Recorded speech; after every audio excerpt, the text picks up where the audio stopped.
history has always been shaped by war.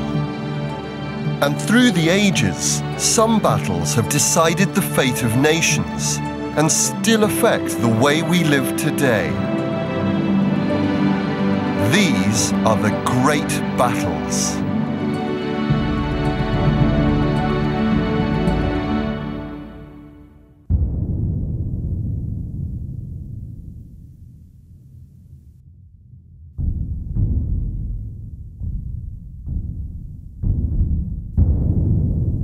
This memorial in northern France marks the location of one of the most extraordinary battles of the First World War.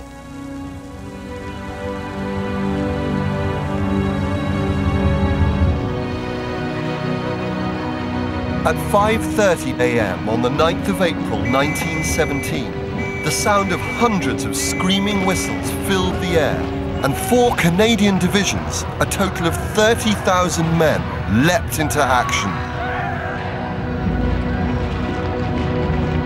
The battle for Vimy Ridge had begun. For 2 years, the British and French had tried to take this strategically important summit. But the Germans had turned it into a seemingly impregnable fortress, and thousands had died in vain. But it took the Canadians only a matter of hours to achieve one of the most remarkable victories of World War I.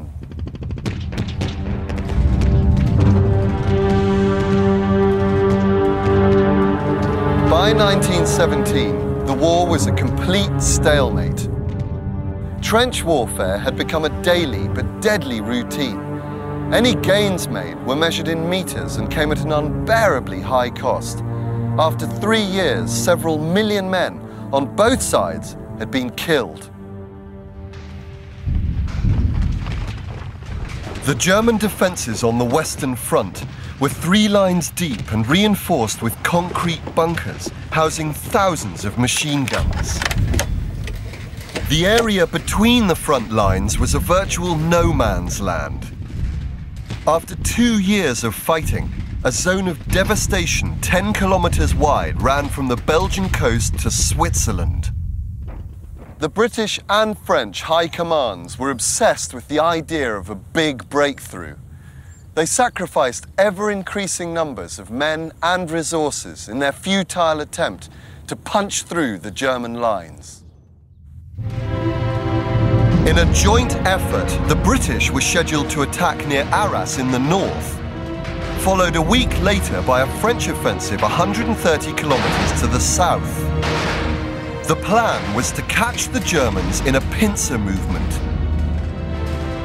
It was hoped this coordinated attack would force the Germans to divide their resources and give the Allies the victory they so desperately wanted.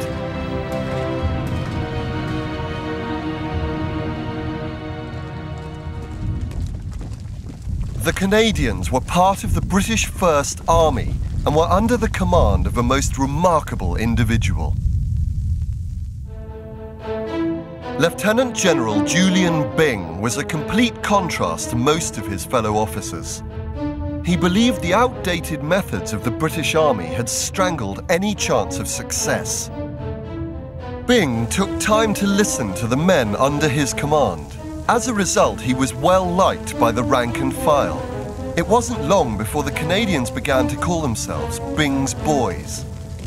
During the spring offensive of 1917, Byng and his Canadians were given the job of capturing Vimy Ridge, which lay to the north of Arras. The ridge gave the Germans a commanding view over the entire area. This high ground overlooks the rich coalfields of the Vimy Plain behind me here. The ridge was key to the defense of this industrial heartland, and the Germans were determined to hang on to it. They had spent 2 years making Vimy Ridge into one of the most heavily defended points on the Western Front, and believed it to be totally impregnable. Yet Byng remained confident that with the right approach, his Canadians could take the ridge. The plan was simple.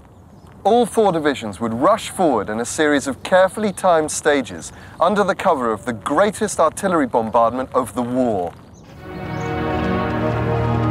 The assault on the ridge was scheduled to start at 5:30 a.m. The first wave had just over an hour to reach the primary objective, known as the Black Line. 40 minutes later, a second wave would move forward to seize the next objective, the Red Line. The 3rd and 4th Canadian divisions then had to reach the Blue Line just in front of the village of Vimy by 7:05 a.m. The 1st and 2nd divisions had further to go. They were expected to be dug in at the 4th and final objective, known as the Brown Line, by exactly 1:18 p.m. If everything went according to plan, the Canadians would capture the ridge in under 8 hours. But it was very ambitious, and Byng knew that his men would have to be specially trained if they were to stand any chance of success. Well to the rear, away from the eyes and ears of the Germans, the Canadians would be taught new skills. But this part of the story doesn't begin at Vimy. It begins 50 kilometers to the south of the ridge at the Somme. In July 1916, the British launched a massive offensive along a 30-kilometer front. Wave after wave of soldiers were ordered to walk in neat lines across no man's land towards the German trenches. They were given no idea of where to go. It was a disaster waiting to happen. By the end of the first day, 60,000 men were either dead or wounded. It was one of the bloodiest days in British military history. Byng wanted to make sure this massacre would never happen to his men. He sent his most trusted divisional commander, Major General Arthur Currie, to the Somme in order to learn what had gone wrong. Currie learned that the ordinary troops had not been trusted to act on their own initiative. In many places, the officers were killed and the men were left without any knowledge of their objectives. This lack of information had caused the offensive to grind to a halt. However, the high number of casualties at the Somme was a direct result of the Germans' use of a truly deadly weapon. The German Maxim machine gun completely dominated the battlefield. It had an effective range of between 2 and 3 kilometers, and its water-cooled mechanism allowed it to fire 500 rounds per minute. It was completely devastating against tightly packed ranks of advancing infantry. Faced with this terrible firepower, Currie recommended that Byng reorganize his infantry into self-contained fighting units called sections, each consisting of 10 men. Unlike the troops at the Somme, these sections were trained to advance quickly and independently across the battlefield.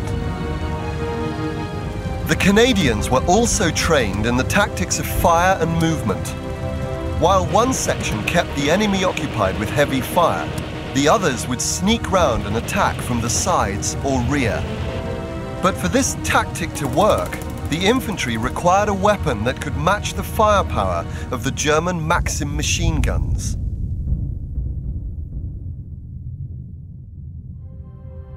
The Lewis was the perfect infantry weapon. The Canadians made sure there was at least one of these machine guns in every section, and they were used to devastating effect.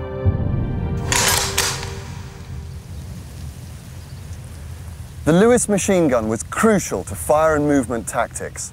You could fire all 47 rounds from this clip in one go, but the gunners were trained to use controlled bursts of about 5 rounds. The Lewis machine gun gave the platoon sections mobile firepower and enabled them to take on heavily fortified enemy positions. The Lewis also had a defensive role. Once the Canadians reached the German trenches, they would be vulnerable to counterattack. Although light enough to carry, the Lewis machine gun gave the Canadian infantry enough firepower to hold on to their objectives until they could be joined by their own heavier machine guns. In the weeks running up to the Battle of Vimy Ridge, the new infantry tactics were perfected during a series of raids on the German lines. These raids also helped the Canadians to build up a detailed picture of the German defences on the ridge. At Byng's headquarters, a huge model was made of the entire area. Trenches, machine gun posts, barbed wire were all mapped out. Nothing was overlooked. Byng was determined that unlike the men who took part in the Somme offensive, every one of his men would know exactly where to go and what to do during the battle. In the run-up to the attack on Vimy Ridge, Byng told his men, "What I want is the discipline of a well-trained pack of hounds. You find your own holes through the hedges. I'm not going to tell you where they are, but never lose sight of your objective." Never in the history of the British Army had the common soldier been so well informed, nor given so much responsibility. After months of meticulous preparation, the Canadian infantry were ready for their attack on Vimy Ridge. Their new platoon tactics were to have a truly amazing effect on the outcome of the battle. However, there was still one major obstacle they had to overcome if they were to stand any chance of success.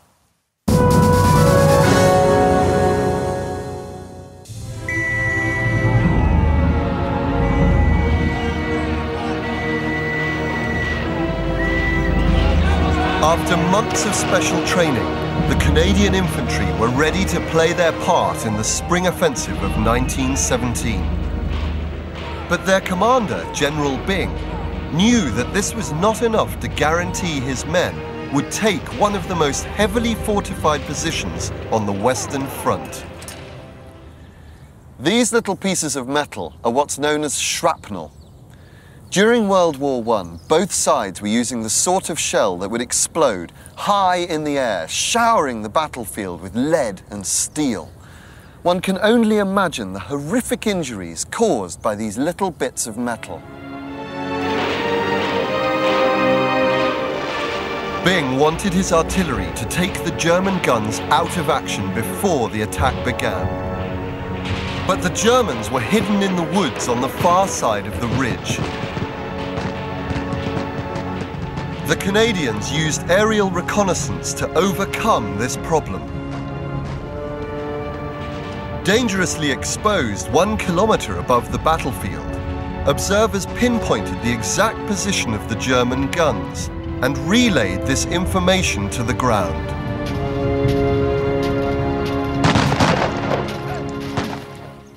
In the days leading up to the assault on Vimy Ridge, most of the German artillery was destroyed, saving hundreds, if not thousands, of Canadian lives. The other big problem facing the Canadians was how to perfect the creeping barrage. During an attack, the artillery would lay down a curtain of explosions. Closely followed by the infantry, the barrage would gradually move across the battlefield. During the Somme offensive 9 months earlier, the British infantry had repeatedly failed to keep up with the creeping barrage. They were still halfway across no man's land when the barrage passed over the Germans, giving them plenty of time to climb out of their underground dugouts, mount their machine guns, and mow the British down. Byng was determined his divisions wouldn't make the same mistake. Perfect timing was essential. Well behind the front line, the Canadians rehearsed their attack, and the advance behind the creeping barrage was choreographed to the split second. Over and over again, they practiced what became known as the Vimy glide. With rifles held at high port and bayonets fixed, the Canadians were trained to walk at a precise rate of 100 meters every 3 minutes. At the Somme, many British shells had fallen short and landed on the very men they were supposed to protect. Byng ensured his artillery improved their accuracy and timing. 50,000 tons of ammunition were assembled behind the Canadian lines, feeding over 1,100 artillery pieces. there was one heavy gun for every 15 meters of front line. At the Somme, there had been only one for every 50. The Canadian bombardment of Vimy Ridge began on the 20th of March 1917. Before the infantry had even begun their attack, over 1 million shells had landed behind me on the German lines. At the Somme, thousands of troops were killed and wounded before they'd even reached their own front lines. At Vimy, the Canadians went underground. This is the Grange Tunnel. Throughout the night of the 8th of April, the Canadian soldiers made their way up through this tiny corridor and 11 others like it towards the front line. Less than 1 meter wide and up to 30 meters deep, these tunnels were packed with thousands of troops in full battle dress, quietly waiting for the battle to begin.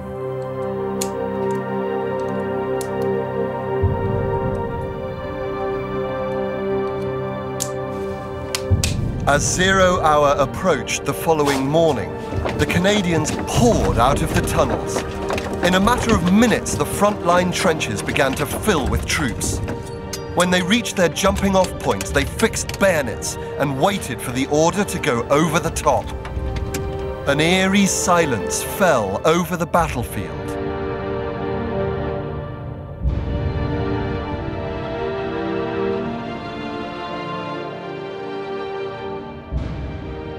At 5:30 precisely, the Canadian artillery opened up.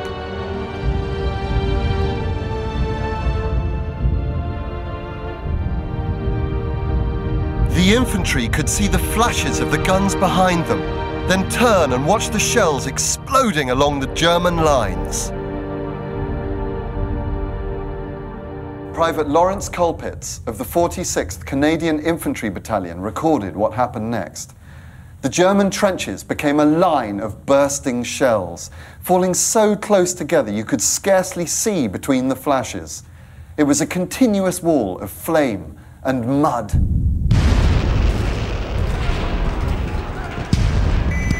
Only seconds after the bombardment had begun, the sound of whistles filled the air, signalling the start of the infantry assault on the ridge. 30,000 Canadians climbed out of their trenches and rushed into no man's land. Just as they had rehearsed, Byng's boys began to advance behind the creeping barrage towards the German lines. The troops worked their way through shell holes and craters. Private George Kettner later said, "We'd scarcely started before we began to have casualties. As we neared the front line, we were greeted with stick bombs, which took effect but didn't stop us. In a moment, we were in the front line. The bay I jumped into was occupied by 4 Germans, all dead." The Canadians reached the Black Line in 30 minutes. With the first objective secure, Phase 2 of the attack began, and the second wave of Byng's infantry moved on through to the next objective. The Canadians' fire and movement tactics kept the advance moving. One by one, they destroyed the German fortified positions that had survived the barrage. The Canadians' second objective, the Red Line, was reached by 6:55 a.m. This was followed by the Blue Line at 11:45, and by 1:30 p.m., 3 of the 4 Canadian divisions had reached their final objective, the Brown Line. The men of the Canadian 1st Division came out of the wood near the village of Farbus and witnessed an amazing sight. The smoke cleared to reveal a wide expanse of open countryside, completely untouched by war. To the east, the Douai Plains stretched out in front of them.